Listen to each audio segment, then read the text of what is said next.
Okay, now you had mentioned running ads, intermittently when needed. Now, let's talk about that. So running ads used, for example, on Facebook, right? Still pretty inexpensive. You can reach a ton of people, but the problem was that you got punished if you were pushing traffic off of the platform, ad or not. So as far as when you guys run ads, what's your method to madness? Are you just doing it on Spotify? I forget what they call it, but where are you running your ads?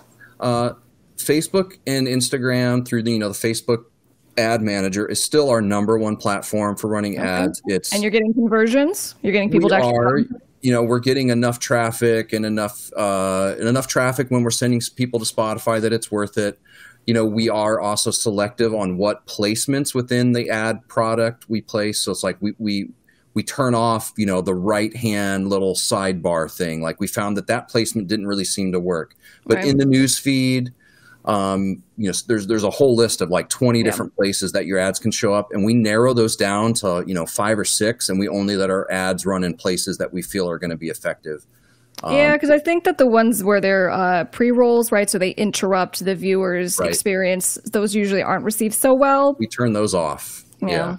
Okay. The Instagram swipe up is probably the best one. So you get them while they're on Instagram, and if it's an easy swipe up right into Spotify, that seems to convert the best. And then as far as when you're looking at which ads, so, my method to madness for my content, what I do as an artist is we will have like 20 different pieces of content to just see what works the best. Sometimes we look at organically, and that just tells us what we need to know. But if we are doing little tests through ads, we'll do super casual stuff in the car, singing along, versus more higher production things from the music video. So in your experience, do you find that there's more success with the more casual stuff or the more high production pro? So we have traditionally only been doing, as far as ads, the high production stuff. So with, the whole short form video, TikTok, YouTube Shorts, Reels, that has really opened up this more casual lane of content. And we have a bunch of artists that have been doing well and starting to get some virality out of that side of things. We have a very produced brand for the label. And so we really haven't leaned too far into that more casual content, although that'll probably come at some point. We're going to be starting our own podcast and doing more video content. We do monthly calls with our artists where we record videos and we're taking clips of video. I think as we get that further up to speed, there's really not going to be much risk to our brand if we start also doing more casual stuff, because it's like we've already established that we can do really high produced pieces of content. Yeah, well, and just, it's tough sometimes with ads because you just never know what's going to work. And do you have maybe just a set test that you do for your different releases? Because you don't want to hemorrhage money, right? Between 30 plus artists that you represent and releases coming out, even if it's like $100-$200 on a test, that's still $200 per person, we start when we're like, hey, we're going to, run an ad on something.